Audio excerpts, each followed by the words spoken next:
সালাম আলাইকুম। আমরা পেয়ে গেছি একজন আলু চাষী যিনি সফল একজন সবজি চাষী। আমরা প্রিভিয়াসলি যার ভিডিও দেখছি। তো চাচা এটা কত শতক আলু লাগাইছেন আপনি? এটা লাগাইছি ৬০ শতক জমি। ৬০ শতক জমি। আহ আলু কতদিন ধরে চাষ করছেন?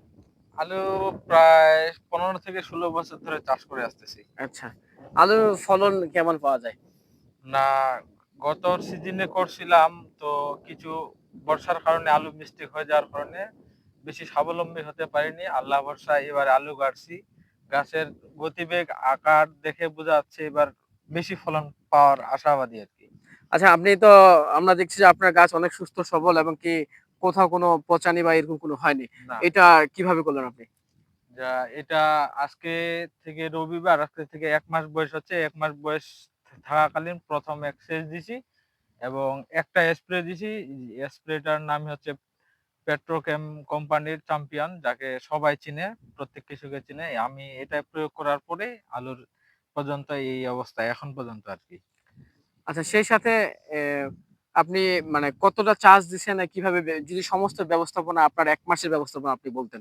সমস্ত ব্যবস্থাপনা এই জমিতে আমি ৬০ শতক জমিতে ২০ বস্তা লিটার ব্যবহার করছি।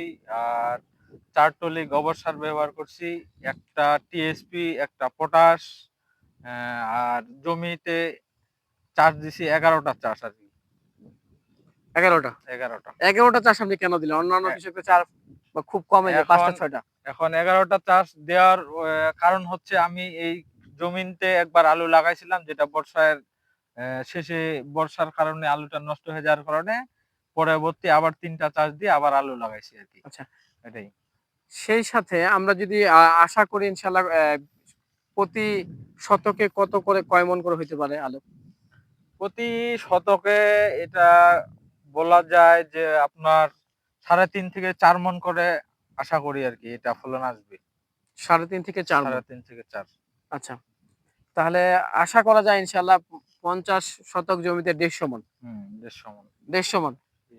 এটা ম্যানুয়াল নাকি এর চেয়ে আরো কম হইতে পারে বা বেশি হইতে পারে? না, এটাই সর্বনিম্ন ম্যানুয়াল আরকি। এর থেকে আরো বেশি কারো হয়। মানে আমি আমার মাটির ভেদে অনুযায়ী বলতেছি আরকি। আচ্ছা, এইটা আলুর জাতের নাম কি? এটা এ এটাকে বলে স্টিক বলে। এসটি এভারেস্ট, হ্যাঁ। এভারেস্ট।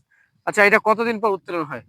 এটা যদি স্টোরিং করা যায় কোল্ড স্টোরে, তাহলে এটা ন্যূনতম বয়স করতে হবে ৮৫ থেকে ৮৫ দিন বা ৯০ দিনের মধ্যে গাছ তুলে ১৫ দিন রাখতে আপনার হবে? রাখতে হবে। ১০০ দিনের মধ্যে তুললে আপনার ফলন আসবে, ভালোই ফলন আসবে। আর যদি কাঁচাই হয় তাহলে ৭৫ থেকে ৮০ দিনেই ছাড়ে দিব আরকি।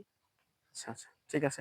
আমরা উনার ব্যবস্থাপনা আরো কিছু দেখব যে উনি একজন অভিজ্ঞ সবজি চাষী। আমরা দেখেছি এর আগে যে লাউ চাষ ভিডিওতে উনি এবং কি উনার যে সমস্ত কিছু আজকে এত এতদিন পর্যন্ত আগায় আসার মূল কারণ কিন্তু এটাই।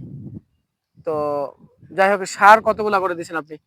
সার কতগুলা, ওই যে যেটা বললাম, একটা টিএসপি, একটা এ আপনার পটাশ দিছি। এই এখন টপ ড্রেসিং এ করার পর একটা টিএসপি থাকবে, একটা পটাশ থাকবে, ওর সাথে একটা জৈব দিব। ৩ কেজি দানাদার থাকবে, মাটির বোরন থাকবে, এটাই আরকি। আচ্ছা, আচ্ছা। ঠিক আছে। ধন্যবাদ চাচাকে উনার সমস্ত ব্যবস্থাপনার কথা বলার জন্য। আপনারা এরকম নিত্য নতুন ভিডিও পেতে আমাদের সাথে যোগাযোগ করবেন। সবজি বিষয়ে কোনো যদি জানতে চান তাহলে আমরা চাচার নাম্বার দিয়ে দিব কমেন্ট বক্সে, আপনারা জেনে নিবেন। লাউ, শিম, মরিচ, বেগুন এবং উনি আমাদের এই মোহাম্মদপুর ইউনিয়নের মধ্যে একজন সফল চাষী। যার দ্বার প্রান্তে বা কাছেও কেউ আসতে পারে না। এরকম একজন চাষী। অনেক অভিজ্ঞ পারসন এবং কেউ এডুকেটেড পারসন। তো এরকম একজন মানুষের কাছ থেকে আপনারা যদি পরামর্শ নিতে চান আমাদের সাথে অবশ্যই যোগাযোগ করবেন। আমরা উনার নাম্বার দিয়ে দিব। বিনা পয়সায় আপনাকে উনি সমস্ত কিছু করবেন। নাকি চাচা? হ্যাঁ, আল্লাহ ভরসা। ইনশাআল্লাহ। তো সকালে ভালো থাকবেন, সুস্থ থাকবেন, পবিত্র ডাকের সাথে থাকবেন। সালামু আলাইকুম।